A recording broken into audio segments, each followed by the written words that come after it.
Today we are going to talk about these topics. Number 1, how one-on-one executive coaching can work for you. Number 2, 6 important managerial skills for leadership. Number 3, 7 personal characteristics of a good leader. Number 4, strategic leadership, how leadership can grow your business. Number 5, act on some of the facts. Number 6, how business benefit immensely from leadership programs. Number 7, blueprint for leadership, how to be a better leader. Number 1, does your company need a jump start? Is revenue low, morale declining, and your leadership tactics no longer making an impact? This may be the perfect time to look into leadership coaching. A good executive coaching program should do more than just set you up with a speaker reading over a PowerPoint presentation. Team up your senior leaders with a good corporate coaching program, and you could be discussing fostering relationships, building strategy, and improving revenue and communications, all while hitting the slopes, climbing a mountain, or rafting some white water. It's easy to connect in an environment where you can be creative and think outside the box. A good leadership system can make all the difference in your organization. It affects communication, human performance, accountability, delivery and measurement, a one-on-one approach, and a program that is tailored to suit your organization's specific needs is the best choice in executive coaching. There are a few important things to consider if you want to engage in an executive coaching program. Look for a company that will provide you with someone who is more than just a speaker. You want to be paired up with someone who will be a trusted advisor to you as your organization grows and changes. Also, a good coaching program will include industry consultants to provide expert advice in some technical areas. Talk to your consultant about the specific goals you want your leadership program to meet. Every business or organization needs direction in a different area or department. This is what makes a one-on-one coaching program so unique. You work on meeting goals where your company needs it the most. Number 2, a mark of a good leader is to provide constant motivation to his team to maintain an excellence and quality in results. A good leader is always looking for ways to improve production and standards. Here are 6 skills you can develop in working to attain quality in the team. 1. Observation. This is an important aspect that often gets neglected due to the demands on a leader's time and schedule. Observation and regular visits to the work environment needs to be scheduled into the calendar. Observing employees' work procedures and the workflow is foundational to implementing adjustments to improve results. 2. Of credibility, a leader needs to be seen and be known to be up to date with what is happening in the workplace. 2. Monitor employee performance. Employee performance needs to be monitored in mutually accepted ways. Policies and procedures need to be clear. Conferencing should be on a regular basis and not just when there is a problem. Assessments and evaluations should not be merely all formality or paperwork to be done. Individual and group conferencing should be undertaken with the expectation of ongoing professional development. There should be frequent encouragement and clear criteria for ongoing goals both for the group and individual. 3. Implementation of professional development programs. A good leader evaluates weaknesses and provides training and development strategies to strengthen the weaker skills in the team. 4. Demonstrates working knowledge and expertise. Good leadership comes from a place of strong knowledge and experience of the production and process leading to results. If a leader does not possess all the expertise and knowledge personally, he should then hold regular consultations with experts. This is important in order to maintain an accurate and informed overall picture. 5. Good decision-making. Good leadership is characterized by the ability to make good decisions. A leader considers all the different factors before making a decision. A clear decision creates confidence in the leadership. 6. Ability to conduct and evaluate research. Ongoing review and research is vital in order to keep on the cutting edge in business. While managing the present to ensure ongoing excellence in performance and product, a good leader is also able to look towards the future. Conducting and evaluating research is an important way of planning and being prepared for the future. Excellent leadership is always proactive rather than reactive. By developing these 6 managerial skills, a good leader is on the journey to becoming a great leader. Number 3. How often have you heard the comment, "He or she is a born leader"?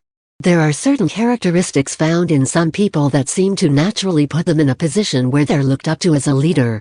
Whether in fact a person is born a leader or develops skills and abilities to become a leader is open for debate. There are some clear characteristics that are found in good leaders. These qualities can be developed or may be naturally part of their personality. Let us explore them further. 7 personal qualities found in a good leader. 1. A good leader has an exemplary character. It is of utmost importance that a leader is trustworthy to lead others. A leader needs to be trusted and be known to live their life with honesty and integrity. A good leader walks the talk and in doing so earns the right to have responsibility for others. True authority is born from respect for the good character and trustworthiness of the person who leads. 2. A good leader is enthusiastic about their work or cause and also about their role as leader. People will respond more openly to a person of passion and dedication. Leaders need to be able to be a source of inspiration and be a motivator towards the required action or cause. Although the responsibilities and roles of a leader may be different, the leader needs to be seen to be part of the team working towards the goal. This kind of leader will not be afraid to roll up their sleeves and get dirty. 3. A good leader is confident. In order to lead and set direction, a leader needs to appear confident as a person and in the leadership role. Such a person inspires confidence in others and draws out the trust and best efforts of the team to complete the task well. A leader who conveys confidence towards the proposed objective inspires the best effort from team members. 4. A leader also needs to function in an orderly and purposeful manner in situations of uncertainty. People look to the leader during times of uncertainty and unfamiliarity and find reassurance and security when the leader portrays confidence and a positive demeanor. 5. Good leaders are tolerant of ambiguity and remain calm, composed and steadfast to the main purpose. Storms, emotions, and crises come and go, and a good leader takes these as part of the journey and keeps a cool head. 6. A good leader, as well as keeping the main goal in focus, is able to think analytically. Not only does a good leader view a situation as a whole, but is able to break it down into subparts for closer inspection. Not only is the goal in view, but a good leader can break it down into manageable steps and make progress towards it. 7. A good leader is committed to excellence. Second best does not lead to success. The good leader not only maintains high standards, but also is proactive in raising the bar in order to achieve excellence in all areas. These 7 personal characteristics are foundational to good leadership. Some characteristics may be more naturally present in the personality of a leader. However, each of these characteristics can also be developed and strengthened. A good leader, whether they naturally possess these qualities or not, will be diligent to consistently develop and strengthen them in their leadership role. Number 4. We hope you find all that you wanted to know about leadership in the following page. Take all your time to utilize our resources to its best. We hope to provide all the necessary information on leadership for you through this article. Use it wisely in all your projects. Succession planning is very important to the long-term success of any company. Leadership transitions in business affect the entire organization's continuity, employee retention, client retention, and returns on investment. It is essential to create and implement a process that creates visibility, accountability, and greater integration of all facets of the business. We have written a humorous anecdote on leadership to make its reading more enjoyable and interesting to you. This way you'll learn there is a funny side to leadership too. Leadership came into being some time back. However, would you believe that there are some people who still don't know what a leadership is? The rapidly changing demographics in the workplace, especially the aging baby boomer segment, there is a real challenge to find talent for leadership roles. Companies that are able to respond proactively with strategically developed and implemented effective leadership succession plans are in a superior position in the marketplace and global economies. Your Strategic Thinking Business Coach offers the following list of recommended strategic actions to structure a leadership succession planning process. Strategic action number 1, begin the succession planning process early. A period of 1 to 3 years prior to the expected departure is optimal, dependent upon the leadership position. The most strategic approach is to start the planning process as soon as the new leader takes charge. Strategic action number 2, clearly determine and communicate the purpose, goals, and extent of the leadership succession plan or program. It is rather inviting to go on writing on leadership. However, as there is a limitation to the number of words to be written, we have confined ourselves to this. However, do enjoy yourself reading it. Strategic action number 3, clearly define the desired and required qualities of the new leader. The qualities should be driven by the company's strategic plan and its requirements. Strategic action number 4, develop a clearly focused leadership development strategy. This will enable potential candidates to acquire training for additional responsibility within the company. Strategic action number 5, develop a talent management process that will incorporate strategic thinking for specific development opportunities for future leaders. This may include mentoring and some form of coaching. Strategic action number 6, identify future leadership candidates by developing a system for assessing current and future leadership needs. Get more familiar with leadership once you finish reading this article. Only then will you realize the importance of leadership in your day-to-day life. Strategic action number 7, identify a system for communicating information to ensure that the leadership succession and/or development programs are in line with strategic business needs. Your strategic thinking business coach encourages you to use strategic thinking in the development of leadership succession plans. I feel this article on leadership will get its worth once people like you feel that you have benefited from reading this. Best of luck. Number 5, making any decision without having all of the information and facts beforehand can be very tough. I spoke with a young man recently and he told me that some of his professors had changed the rules on him in the administration of his classes. The syllabuses of a couple of his classes had been altered, which switched exam dates. He was also notified of these changes after the semester's grace period. The grace period in which he could get his tuition money back after dropping a course had passed. Because of the changes, he would have 2 to 3 exams on one day. I agreed to him that it was not a fair thing for them to do and that he wasn't given all of the facts in order to make an adequate decision. This young man had to make a decision to take the courses the way they had been altered or to drop the courses, forfeit his tuition money, and delay another semester until graduation. It was interesting, because I was about the same age as this young man when one of my undergraduate professors told me that you are not going to have 100% of the facts needed to make a decision in the real world. He told the class that if we're lucky, we might have 50% of the facts in order to make a decision. I had told this young man about what my marketing professor had said and he thanked me for this piece of advice. Months later, I had thought about one of the most drastic decisions anyone has had to make in the 20th century without having all of the facts before him. Harry Truman became President of the United States in April 1945 after Franklin Roosevelt died. Roosevelt never informed Truman about the Manhattan Project. Suddenly, Truman had access to 3 atomic bombs and the authority to use them in World War II against the Japanese. And you think that making some decisions can be tough? Truman had the fate of history in his hands while pondering what to do. The point is that Truman, like many other decision-makers, was faced with very limited information and had to make a decision and follow through quickly. At some points in our lives, this happens to us all. But even if you do not decide to do something, your indecision is your decision. Not to decide is to decide. So, how do you make a decision when you do not have all the facts?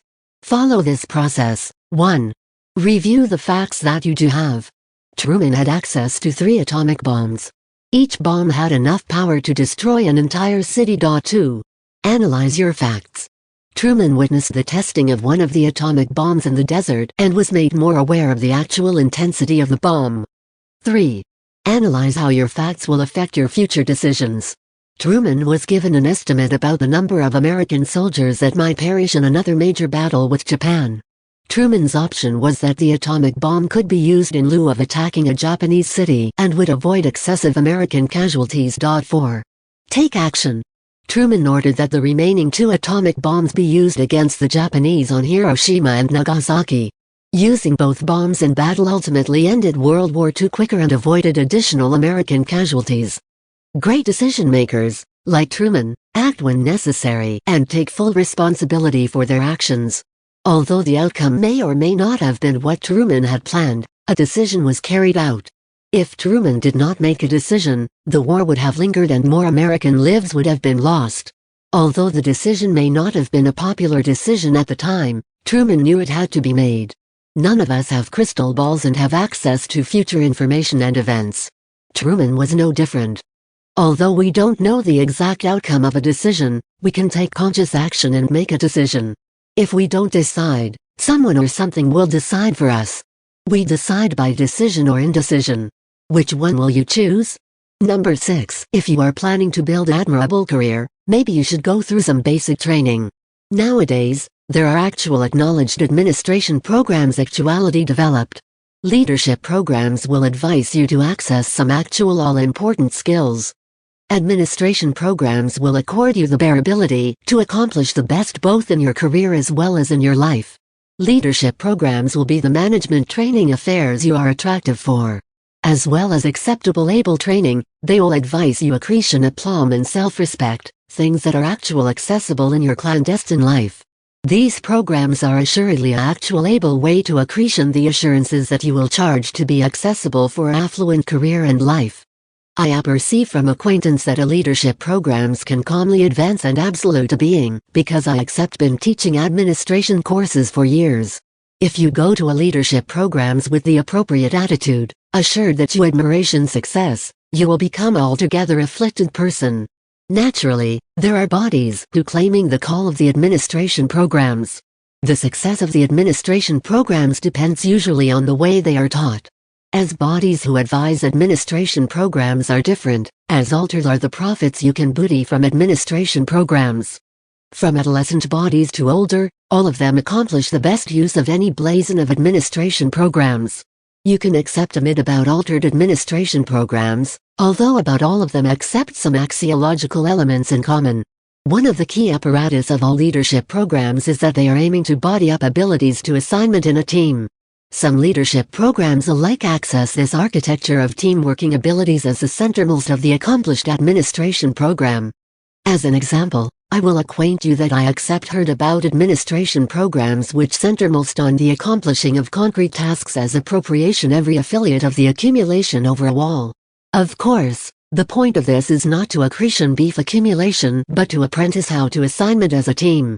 This allotment of the administration programs will advise you how to seek anniversary members' strengths and weaknesses. Administration programs will advise you how to leave above the heirs you accept and to put all your strengths into the accumulation work. This is apparently the best important assignment that the approaching baton will apprentice from the administration program. The additional axiological basic of administration programs is that administration programs usually tend to accent on aplomb and self-esteem. A baton should be aboriginal of all self-confident. Administration affairs has to advise you how to be assertive that aggregate you say is important. The leaders accept not become leaders because they are added capable, or added able than added bodies are. Surprisingly, it may about face out absolutely the adverse thing. The leaders accept become leaders because they added aplomb than the added bodies to argue that what they say is important. Number 7. If you were to build a house, you would begin with a blueprint. This blueprint proves useful because it contains more than directions on how to build a house. It also describes a finished house. So, what does this have to do with leadership? Last month I asked an audience of leaders to tell me the characteristics of an ideal leader. Their answers were, a good listener, enthusiasm, passion, shows appreciation, a visionary, role model, trusting, integrity, organized, knowledgeable, credibility, persuasive, charisma, team building, clarity of purpose, problem solver, attitude of service, leads by example, patience, willing to act without complete knowledge, understands followers, consistent, empowers other people, and adapts to change. I'll add that this is essentially the same list that I receive from other audiences when I ask this question. From this comes some useful insights. 1. Notice what the list contains. All of these characteristics relate to the human side of leadership. That's interesting because I often hear people minimize this side of leadership with terms like soft or touchy-feely. Actually, applying these characteristics requires more strength than not. 2. Notice what the list excludes. Absent from this list are characteristics such as stern, mean, serious, short-tempered, vindictive, tough, angry, harsh, punitive, controlling, violent, or ruthless. And that's interesting, because many popular representations of leadership emphasize at least one of these hard characteristics. In fact, these characteristics are the refuge of those who lack the strength to apply the human side of leadership. 3. How about you? How would you rate yourself as a leader compared to the list of positive characteristics? If you were to survey the people who report to you, how would they describe your leadership? Would they list characteristics from the soft list or from the hard list? Could you become more effective by improving upon any of the soft characteristics? And how about the other leaders in your organization? Do they truly maximize human potential? People want leaders who treat them with genuine compassion, courtesy, and respect. They want leaders who help them become more successful. They want leaders who inspire them with a vision for a better world and show them how to go there.